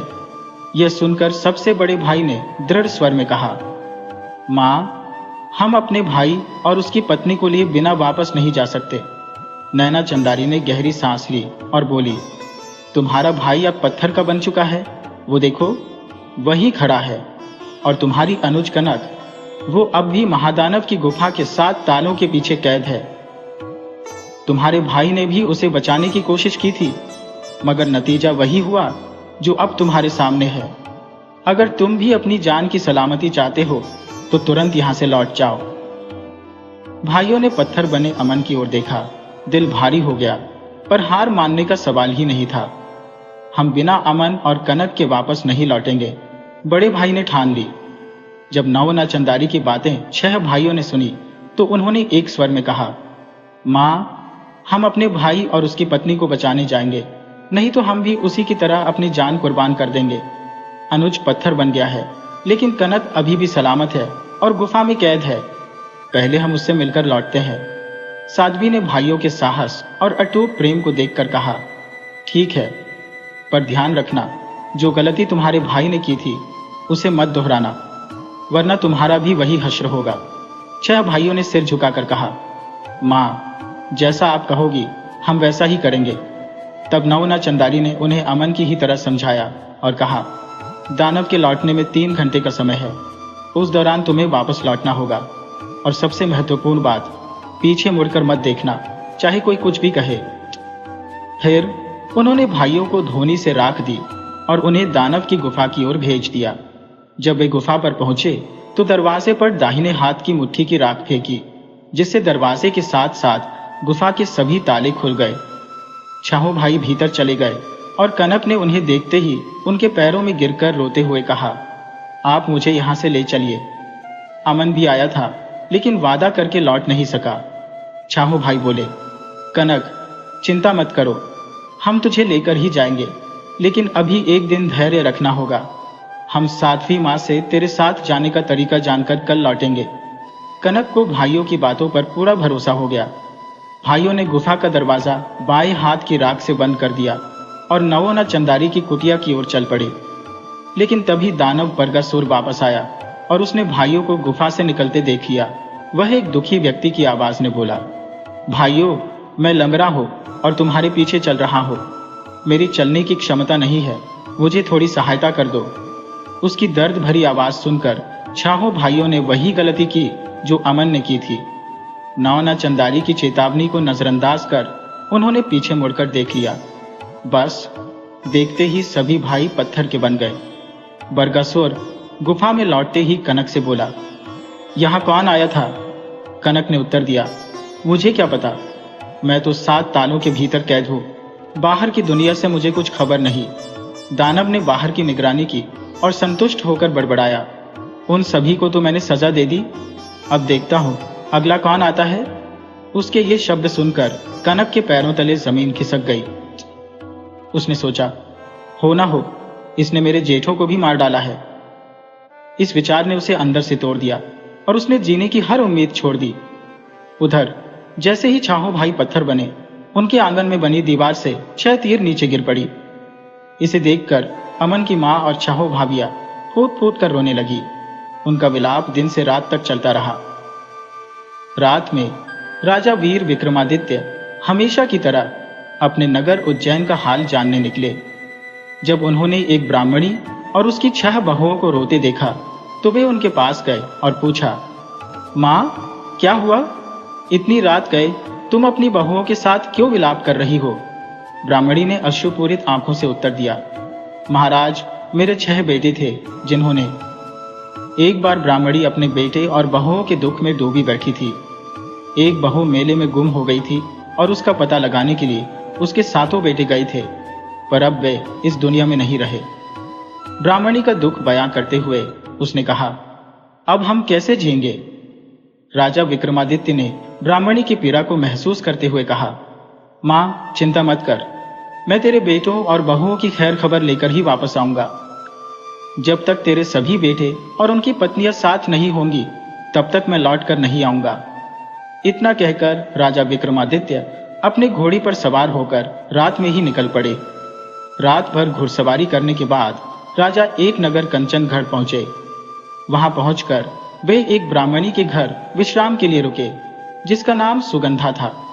सुगंधा का पति पहले ही गुजर चुका था और उसके परिवार में उसका बेटा और एक नव विवाहिता बहू थी। जो हाथ में कंगन पहनकर झाड़ू लगा रही थी। राजा विक्रमादित्य ने बहू के कंगन को देखा और सुगंधा से पूछा, माँ, ये बहू के हाथ में कंगन अब तक क्यों बंधा है? क्या यह नहीं खुला? सुगंधा ने उत्तर दिया, महाराज, मेरा बेटा राजा धीर सिंह के यहाँ काम करता है और शादी के तुरंत बाद उसे छुट्टी नहीं मिली। वह लौटते ही कंगन खोलेगा। विक्रमादित्य ने हैरानी से पूछा, कौन सा राजा अपनी प्रजा के विवाह में भी छुट्टी नहीं देता? सुगंधा ने कहा, यही कंचनगढ़ का राजा धीर सिंह है।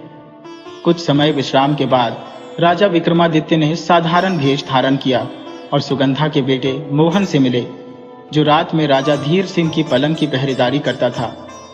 विक्रमादित्य ने मोहन से कहा, आज रात मैं तेरी जगह पहरेदारी करूंगा, तुम घर जाओ। जब तक मेरा इशारा न मिले तब तक घर पर रहना। मोहन यह सुनकर घर चला गया और राजा विक्रमादित्य पहरेदारी करने लगे। रात के 12 बजे राजा धीर सिंह चुपके से उठे और नगर के बाहर जंगल में एक चंडी की पूजा करने गए, जहां वे रोज जाते थे। विक्रमादित्य भी उनके पीछे छुपते छुपाते चल दिए। राजा धीर सिंह ने वहां पहुंचकर एक बड़ी तेल की कढ़ाई में अपना शरीर डाल दिया। कुछ देर बाद चंडी प्रकट हुई। उसने राजा का कंकाल बाहर निकाला और केले के पत्ते पर रख दिया। फिर अमृत की कुछ बूंदें कंकाल पर डाली, जिससे राजा धीर सिंह फिर से जीवित हो गए। राजा ने चंडी के पैर छुए और चंडी ने अपने आसन से 1.25 मन सोना उन्हें भेंट किया। विक्रमादित्य ने छुपकर यह पूरा दृश्य देखा और मन ही मन सोचा, इस राजा का बलिदान अद्वितीय है।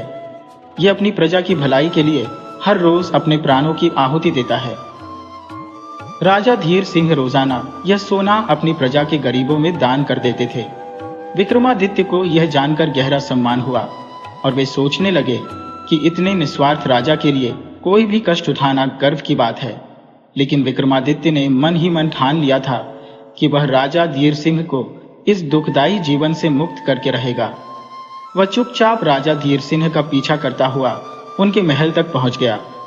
राजा धीर सिंह अपनी ड्यूटी समाप्त करके सोने के लिए पलंग पर लेट गए और विक्रमादित्य भी पहले से ही वहां तैनात हो गया था। हर सुबह धीर सिंह सोना याचकों में बांटते थे। यह देखकर विक्रमादित्य धीर सिंह के निस्वार्थ भाव से बहुत प्रभावित हुए।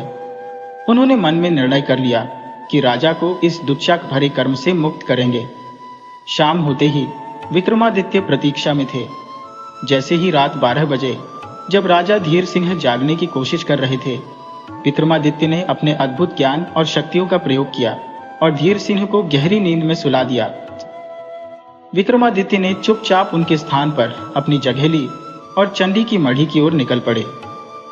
चंडी के स्थान पर पहुंचते ही विक्रमादित्य ने धीर सिंह की जगह स्वयं को कढ़ाई में डाल दिया। कुछ देर बाद चंडी प्रकट हुई और उसने राजा विक्रमादित्य के कंकाल को कढ़ाई से बाहर निकालकर केले के पत्ते पर रखा। उसने अमृत की बूंदें डाली और विक्रमादित्य पुनः जीवित हो गए। चंडी मांस का शोरबा पीते ही आनंद से भर गई और प्रसन्न होकर बोली, धीर सिंह, आज तुमने मुझे बहुत खुश कर दिया। 3 वर मांगो, मैं तुम्हें जो चाहो दूंगी। विक्रमादित्य ने कहा, हे देवी, पहले आप ये वचन दे कि आप जो भी वरदान दूंगी वह पूरा होगा। चंडी ने मुस्कुराते हुए कहा, मैंने वचन दिया है, मांग लो। विक्रमादित्य बोले, पहला वरदान है कि आप मुझे अपना सोना झाड़ने वाला आसन दे दीजिए। दूसरा वरदान है कि आप मुझे अमृत का घड़ा सौंप दीजिए। और तीसरा वरदान यह है कि आप इस स्थान से दूर चली जाइए। चंडी ने गुस्से और दुख में कहा, धीर सिंह, तुमने मुझसे मेरा सब कुछ छीन लिया, मुझे बेघर कर दिया। विक्रमादित्य ने उत्तर दिया, देवी, आपने वचन दिया था, आपको अपना वचन निभाना ही होगा। चंडी ने भारी मन से विक्रमादित्य को अपना आसन और अमृत का घड़ा सौंप दिया और वहां से चली गई। विक्रमादित्य ने दोनों वस्तुएं लेकर धीर सिंह के महल की ओर रुख किए। सुबह होने पर धीर सिंह जागे और यह देखकर हैरान रह गए कि सूरज निकल चुका है और याचक उनकी प्रतीक्षा कर रहे हैं। वह अत्यंत परेशान हो गए कि वह आज सोना नहीं बांट सके। उन्होंने यह सोचते हुए कि अब उनके जीने का कोई अधिकार नहीं, अपने कमरे में जाकर आत्महत्या करने का निश्चय किया। कटार उठाते ही विक्रमादित्य वहां पहुंचे और उनका हाथ पकड़ लिया। उन्होंने कटार छीनते हुए कहा, राजन, आप क्या करने जा रही हैं? आपकी प्रजा को आपकी आवश्यकता है। आपको जीना होगा और याचकों को खुशियों से भरना होगा। धीर सिंह ने निराशा भरे स्वर में कहा, यह सब कैसे होगा? विक्रमादित्य मुस्कुराते हुए बोले, यह लीजिए आपकी समस्या का समाधान। उन्होंने चांदी का सोना झाड़ने वाला आसन सामने रखा। धीर सिंह ने अविश्वास से उस आसन को देखा और विक्रमादित्य से कहा, महोदय, आप कौन हैं? आप सैनिक तो नहीं लगते? कृपया अपना परिचय दीजिए। विक्रमादित्य ने हंसते हुए कहा, राजन, मैं विक्रमादित्य हूं। मैं यहां आपकी सहायता करने आया हूं ताकि आप इस पीड़ा से मुक्त हो सकें। महोदय, कृपया मुझ पर दया कीजिए। यह सुनते ही राजा विक्रमादित्य ने अपना परिचय देते हुए धीर सिंह को समस्त घटनाक्रम और अपने आने का उद्देश्य विस्तार से बताया। विक्रमादित्य का नाम सुनते ही धीर सिंह आश्चर्यचकित होकर उनके चरणों में गिर पड़े और क्षमा मांगने लगे। महाराज, मुझे क्षमा कीजिए। जाओ, मुझे नहीं पता था कि मैं उस महान राजा से मदद मांग रहा हूं जिनकी चरण धूलि भी मेरे मस्तक पर होनी चाहिए थी। अनजाने में ही मैंने आपसे पलंग की निगरानी करा ली। ये सुनते ही विक्रमादित्य ने मुस्कुराते हुए चंडी का चमत्कारी आसन उनके हाथों में थमा दिया और बोले, अब आपको हर रात अपनी बलि नहीं देनी पड़ेगी। यह सोना झाड़ने वाला आसन तुम्हें हर सुबह 1.25 मन सोना देगा, जिससे तुम अपनी रियासत का ख्याल रख सकोगे। और हाँ, ब्राह्मणी के बेटे मोहन को दासत्व से मुक्त करके उसे पेंशन भी देते रहना। धीर सिंह ने इस वरदान के लिए आभार व्यक्त किया और विक्रमादित्य को प्रणाम करते हुए विदा ली। विक्रमादित्य अपनी जिम्मेदारी पूरी कर घोड़े पर सवार होकर जंगल की ओर बढ़ गए। चलते चलते वह एक साध्वी के पास पहुंचे। साध्वी ने उनका स्वागत किया और उनसे उनके आगमन का कारण पूछा। विक्रमादित्य ने विनम्रता से उत्तर दिया, माँ, मैं विक्रमादित्य हूँ और एक दुखियारी ब्राह्मणी के 7 बेटों की खोज में निकला हो। क्या आप उनके बारे में कुछ जानती हैं? साध्वी ने उत्तर दिया, बेटा, मैं अधिक नहीं जानती, लेकिन वे यहाँ आए थे। मेरी गुरु माँ नाना चंदारी शायद इस विषय पर अधिक जानकारी दे सके। विक्रमादित्य साध्वी को धन्यवाद देते हुए नाना चंदारी की ओर निकल पड़े। लंबी यात्रा के बाद वे नाना चंदारी के पास पहुंचे और उनके चरणों में दंडवत किया। गुरु मां ने स्नेहपूर्वक पूछा, तुम कौन हो और किस प्रयोजन से आए हो? विक्रमादित्य ने उत्तर दिया, मां, मैं विक्रमादित्य हूं और ब्राह्मणी के 7 पत्थर बने बेटों की मुक्ति के लिए आया हूं। यह सुनकर नाना चंदारी गंभीर हो गईं।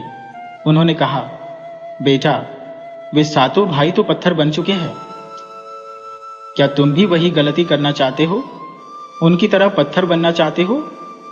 विक्रमादित्य ने दृढ़ता से उत्तर दिया, मां, मैंने एक दुखियारी मां से वचन दिया है कि मैं उनके बेटों को खोज कर लाऊंगा, चाहे इसके लिए मुझे अपना प्राण ही क्यों न त्यागना पड़े। यह सुनकर नाना चंदारी ने विक्रमादित्य को चेतावनी देते हुए कहा, ठीक है बेटा, लेकिन जो गलतियां उन्होंने की थी वह तुम मत दोहराना, अन्यथा उनका जैसा हश्र हुआ वही तुम्हारा होगा। जो मैं कहूंगी वह तुम्हें अक्षरशः पालन करना होगा। विक्रमादित्य ने सहमति में सिर हिलाया और कहा, मां, मैं वैसा ही करूंगा जैसा आप कहेंगी।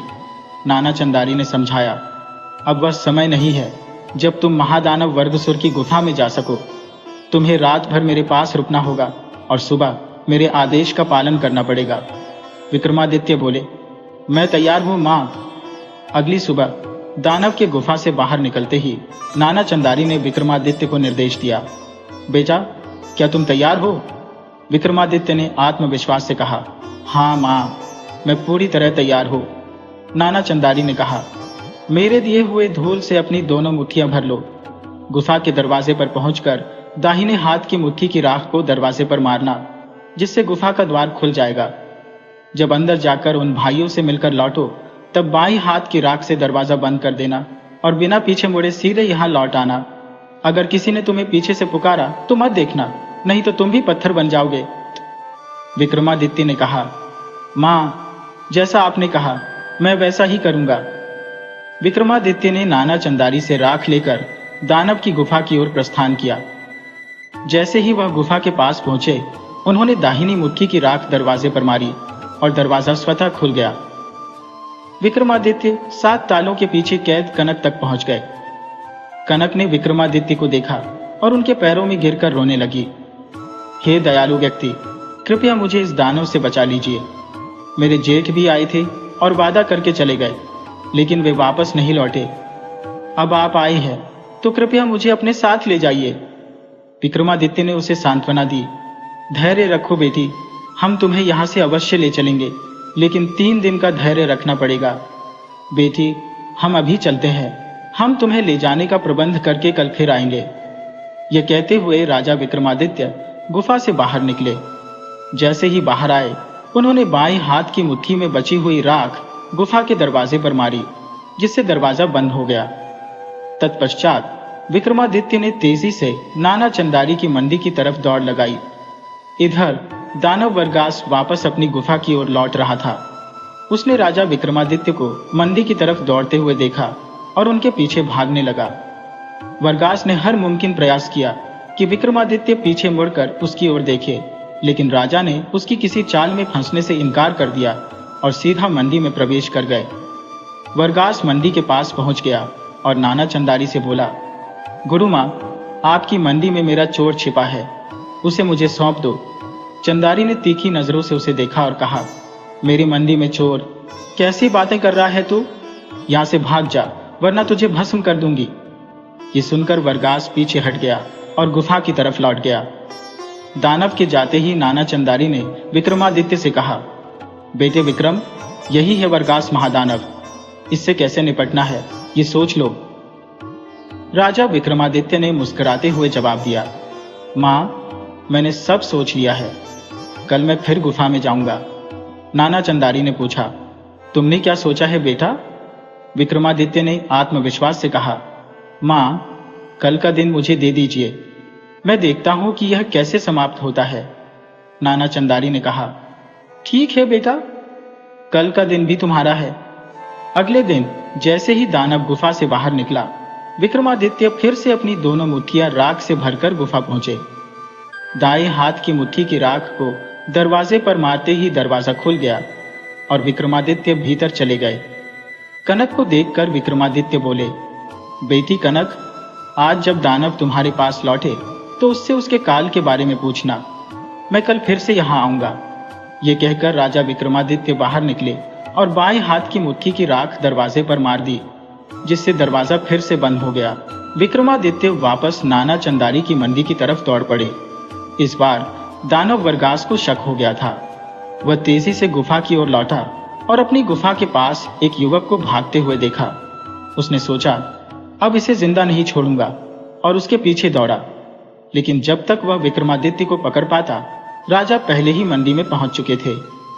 दानव वर्गास ने फिर से मंडी में जाकर नाना चंदारी से कहा, गुरु मां, मेरा चोर आज फिर तुम्हारी मंडी में घुस गया है, उसे मुझे दे दो। चंदारी ने हंसते हुए कहा, भाग जा यहां से, नहीं तो तुझे राख कर दूंगी। मेरी मंडी में कोई चोर नहीं है। दानव हार मानकर वापस चला गया। नाना चंदारी ने विक्रमादित्य से पूछा, बेटा, क्या तुम्हें कुछ सफलता मिली? विक्रमादित्य बोले, मां, कल का दिन और दीजिए, सफलता अवश्य मिलेगी। चंदारी ने सहमति में सिर हिलाया और कहा, ठीक है बेटा, कल का दिन भी तुम्हारा है। उधर दानव जब गुफा में वापस पहुंचा तो उसने क्रोध में कनक को पीटना शुरू कर दिया और गरज कर बोला, यहां कौन आता है? कौन है जो बार बार मेरी गुफा में आता है? क्या उसकी मौत उसे यहां खींच रही है? कनक ने डरते हुए उत्तर दिया, दाता, आप मुझे क्यों पीट रहे हैं? मुझे क्या पता कौन आता है और कौन जाता है? मैं तो 7 तालों के भीतर कैद हूं। लेकिन दानव राजा, मुझे एक संशय हो रहा है। अगर कोई व्यक्ति आपकी गुफा में आ रहा है तो यह चिंता का विषय है। जो आपकी गुफा की इतनी मजबूत सुरक्षा को तोड़ सकता है, वह आपके लिए काल भी बन सकता है, और मैं यहाँ घुट घुट कर मर जाऊंगी। यह सुनकर दानव वर्गास जोर जोर से हंसने लगा और बोला, मेरा काल? मुझे मारने वाला तो कोई पैदा ही नहीं हुआ।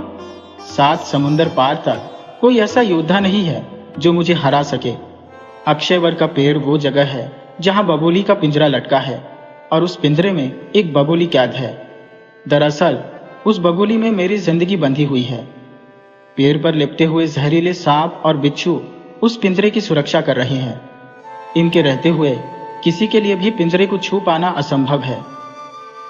मान लो कोई उस पिंजरे तक पहुंच भी जाता है और बगुली को मार डालता है, तो बगुली की आत्मा निकलकर एक भंवरा बनेगी और स्वर्ग लोक जाएगी।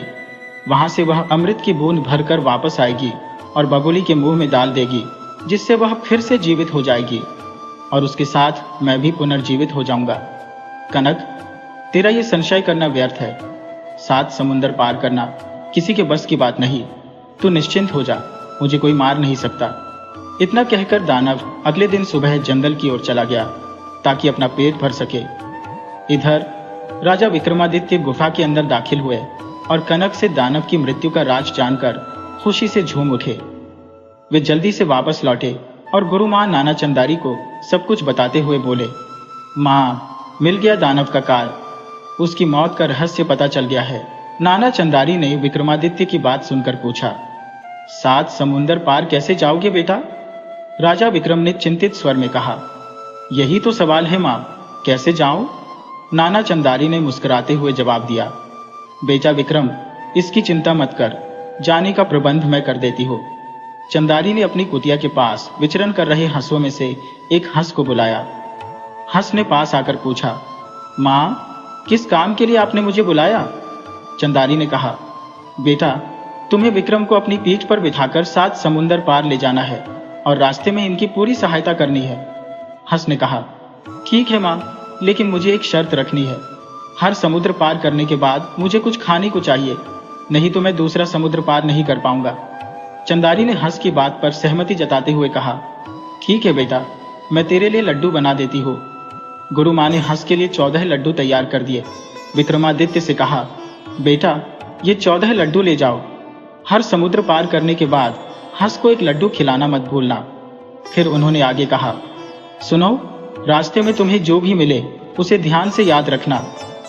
जब तुम अक्षयवर के पेड़ के पास पहुंचोगे तो तुम्हारे सामने कटीली तार, जहरीले बिच्छू और सांप मिलेंगे। वो सब बगुली के पिंजरे की रखवाली कर रहे होंगे। तुम्हारे पास सिर्फ 3 मौके होंगे उस पिंजरे को उठाने के। अगर तुम उस पिंजरे को तोड़ने में विफल रहे तो तुम्हारी योजना असफल हो जाएगी। जैसे ही पिंजरा तोड़ोगे तुरंत वहां से निकल जाना। विक्रमादित्य बोले, ठीक है मां, ऐसा ही करूंगा। राजा विक्रम हंस की पीठ पर बैठे और उसे पहला लड्डू खिलाया। हंस ने उड़ान भरी और पहला समुद्र पार किया। जैसे ही पहला समुद्र पार हुआ, विक्रम ने हंस को दूसरा लड्डू खिलाया। इस तरह 7 समुद्र पार करते हुए वे अक्षयवर के पेड़ के पास पहुंचे। पेड़ के पास पहुंचकर विक्रम ने कुछ देर विश्राम किया। फिर हंस ने पेड़ के चारों ओर चक्कर लगाना शुरू कर दिया। जैसे ही हंस ने इशारा किया, विक्रम ने पिंजरे की तरफ हाथ बढ़ाया। तभी कटीली तारों के साथ बिच्छू और सांप फुफकारने लगे। पहला प्रयास विफल रहा। हंस ने फिर से इशारा किया, लेकिन इस बार भी विक्रमादित्य बगुली के पिंजरे को तोड़ने में असफल रहे। हंस ने राजा विक्रमादित्य को देखा और व्याकुल होकर बोला, राजन, आप क्या कर रहे हैं? ये आखिरी मौका है और यदि इस बार पिंजरा नहीं तोड़ा तो सारा प्रयत्न बेकार जाएगा। विक्रमादित्य गंभीरता से बोले, ठीक है हंसराज, इस बार मैं विफल नहीं होऊंगा। हंस ने पेड़ के चारों ओर फिर से चक्कर लगाना शुरू किया। इस बार जब हंस ने इशारा किया तो विक्रमादित्य ने तेजी से छलांग लगाते हुए सांप, बिच्छू और कंटीले तारों को चकमा देकर पिंजरे को झपट लिया। बगुली का पिंजरा टूट गया और विक्रमादित्य हंस के साथ खुशी खुशी बोले, चलो हंसराज, अब हम सफल हो चुके हैं। हंस ने उड़ान भरी और वे एक के बाद एक समुद्र पार करते गए। पहले 6 समुद्र सफलतापूर्वक पार कर ली गए, लेकिन 7वें और आखिरी समुद्र के समय विक्रमादित्य से 14वां लड्डू गलती से समुद्र में गिर गया। हंस घबराते हुए बोला, राजन, मुझे लड्डू दीजिए, मेरी शक्ति क्षीण हो रही है। यदि मुझे लड्डू नहीं मिला तो हम इस समुद्र में गिर जाएंगे। विक्रमादित्य ने असहाय स्वर में कहा, लड्डू तो समुद्र में गिर गया, अब हम क्या करें? यह सुनते ही विक्रमादित्य के मन में एक विचार कौंधा। उन्होंने अपनी कमर से छुरी निकाली और अपनी जांघ को काटकर मांस का एक टुकड़ा निकाला। उस मांस को लड्डू के आकार में बनाया और हंस को खिला दिया।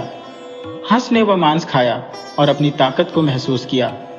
आखिरी समुद्र पार करते ही हंस ने विक्रमादित्य को नौना चंदारी के पास उतार दिया। विक्रम जब चंदारी की ओर बढ़े तो वह लमड़ाते हुए चल रहे थे। हंस ने यह देखकर पूछा, राजन, आप लंगड़ा क्यों रहे हैं? विक्रम ने सारा किस्सा सुनाया कि कैसे उन्होंने अपनी जांघ का मांस काटकर हंस को खिलाया ताकि वे 7वां समुद्र पार कर सके। ये सुनकर हंस भावुक हो गया और बोला, राजन, आपने मेरे लिए इतना बड़ा त्याग कर दिया। आपका ये उपकार मैं कभी नहीं भूलूंगा। जो भी कार्य बाकी हो मैं उसमें आपकी पूरी सहायता करूंगा। चंदारी ने विक्रमादित्य को देखा और पूछा, बेटा, जिस कार्य के लिए तुम गए थे क्या वो पूरा हुआ? विक्रमादित्य ने गर्व से बबूली का पिंजरा दिखाते हुए कहा, मां, यही वह पिंजरा है। अब बताइए इसका क्या करना है? नौना चंदारी ने कहा, बेटा, यही पिंजरा उस दानव की जान का रहस्य है। जब तुम इसका पंख तोड़ोगे तब उसकी मौत सुनिश्चित होगी। विक्रमादित्य ने बिना कोई देरी किए बबूली का पहला पंख तोड़ा। उसी क्षण जंगल में शिकार पर निकले दानव की एक भुजा टूट गई और उसने महसूस किया कि कुछ भयानक होने वाला है। वह तेजी से दौड़ पड़ा। विक्रमादित्य ने दूसरा पंख भी तोड़ दिया और दानव की दूसरी भुजा भी टूट गई। अब वह तेजी से लंगड़ाता हुआ विक्रमादित्य की ओर बढ़ने लगा। गुरु मां ने कहा, बेटा, वह देखो, दानव तेजी से तुम्हारी ओर आ रहा है, उसे रोको। राजा विक्रमादित्य ने बिना सोचे समझे बबूली का एक पैर तोड़ दिया, जिससे दानव का एक पैर भी टूट गया। फिर उन्होंने दूसरा पैर भी तोड़ दिया और दानव जमीन पर गिर पड़ा। इसके बावजूद दानव का सिर लुढ़कता हुआ विक्रमादित्य की ओर बढ़ने लगा। गुरु मां ने चेतावनी दी, बेटा, अभी भी खतरा है। जब तक इसका अंत नहीं होता यह तुम्हारे लिए खतरा बना रहेगा। गुरु मां के आदेश पर विक्रमादित्य ने बबूली की गर्दन पकड़कर मरोड़ दी और बबूली के मरते ही दानव भी वहीं दम तोड़ गया। बबूली के अंत होते ही सूर दानव की भी मौत हो गई और जैसे ही बबूली का जीभ बाहर निकला वो भगोड़े के रूप में स्वर्ग की ओर बढ़ गया। स्वर्ग लोक से वह अपने मुंह में अमृत की बूंदें भरकर लाया, जिसे हंस ने दूर से देख लिया। बगुली की ओर तेजी से बढ़ रहे भंवरे को हंस ने पकड़ लिया और निगल लिया, जिससे दानव की दुष्ट सत्ता का अंत हो गया। दानव के नष्ट होते ही उसकी गुफा के दरवाजे अपने आप खुल गए। गुरु मानव न चंदारी की अनुमति पाकर राजा विक्रमादित्य गुफा के भीतर गए। भीतर पहुंचते ही उन्होंने कनक से कहा, चलो बेटी, तुम्हारा वनवास अब समाप्त हो गया है। कनक बाहर आई और दरवाजे के पास पत्थर के बने 7 पुतलों को देखकर पूछने लगी, महाराज, ये किसके पुतले हैं? राजा विक्रमादित्य बोले, ये पुतले तुम्हारे पति और उनके भाइयों के हैं। इस दुष्ट दानव ने इन्हें पत्थर बना दिया था और इस कारण वे कभी तुम्हारे पास वापस नहीं आ पाए। यह सुनते ही कनक की आंखों में आंसू भर आए। राजा विक्रमादित्य ने उसे सांत्वना देते हुए कहा, रो मत बेटी, अभी दुख का समय समाप्त हो चुका है। इतना कहकर विक्रमादित्य ने अमृत के घड़े से कुछ बूंदें निकालकर उन पुतलों पर छिड़क दी। पुतलों पर अमृत की बूंदें पड़ते ही वे जीवित हो गए। 7 भाई पुनः जीवन में लौट आए और विक्रमादित्य के चरणों में गिर पड़े। 7 भाइयों ने कहा, प्रभु, आपने हमें नया जीवन दिया है। आप हमारे रक्षक और संरक्षक हैं। अब हम आपके साथ ही चलेंगे। राजा विक्रमादित्य कनक और 7 भाइयों को साथ लेकर गुरु मानव नाथ चंदारी के पास पहुंचे। उनसे आशीर्वाद और विदाई की इजाजत मांगते हुए उन्होंने कहा, गुरु मां, हमें विदा करें ताकि हम अपने नगर उज्जैन लौट सकें। गुरु मां ने उन्हें आशीर्वाद दिया और कहा, तुम्हारा मार्ग सदा उज्जवल रहे। राजा विक्रमादित्य अपने सभी साथियों के साथ उज्जैन पहुंचे, जहां उस ब्राह्मणी का घर था जो अपने बेटों के वियोग में रो रोकर अंधी हो चुकी थी। विक्रमादित्य ने उनके घर पहुंचकर कहा, मां, देखो, तुम्हारे 7 बेटे और बहू कनक तुम्हारे सामने है। बूढ़ी और अंधी ब्राह्मणी बोली, कौन है जो मुझ दुखियारी मां के साथ मखौल कर रहा है? क्या तुझे मुझसे ही मजाक करने को मिला है? राजा विक्रमादित्य गंभीर स्वर में बोले, मां, मैं तुमसे मजाक नहीं कर रहा। तुम्हारे बेटे और बहू सच में तुम्हारे सामने खड़े हैं। ब्राह्मणी बोली, मैं नहीं मानती, पर इतना जरूर जानती हूँ, जिस दिन मेरे बेटे और बहू मेरे सामने आएंगे उस दिन मेरी अंधी आंखों में रोशनी वापस लौट आएगी। विक्रमादित्य ने कहा, मां, जब आपका विश्वास इतना प्रबल है तो प्रभु का नाम लेकर अपनी आंखें खोलिए। बूढ़ी मां ने धीरे धीरे अपनी आंखें बंद कर प्रभु का नाम लिया और फिर आंखें खोली। जैसे ही उसने आंखें खोली, उसकी दृष्टि वापस लौट आई। अपनी आंखों के सामने अपने सातों बेटों और बहू को देखकर उसकी खुशी का ठिकाना नहीं रहा। वह दौड़कर विक्रमादित्य के चरणों में गिर पड़ी और कहा, राजा, आपने तो मुझे नया जीवन दिया है। विक्रमादित्य ने उसे उठाकर अपने गले से लगा लिया और कहा, माँ, तुम्हारी जगह मेरे चरणों में नहीं, बल्कि मेरे लिए सही स्थान तुम्हारे चरणों में है। माँ ने अपने बेटे और बहुओं को गले से लगाया और उनका परिवार खुशी से भर उठा। उस दिन से उज्जैन नगरी में सब लोग मिलजुल कर खुशी खुशी रहने लगे। बूढ़ी ब्राह्मणी राजा विक्रमादित्य को सैकड़ों आशीर्वाद देती रही और उनके आशीर्वाद से पूरी नगरी में सुख शांति का वातावरण बन गया।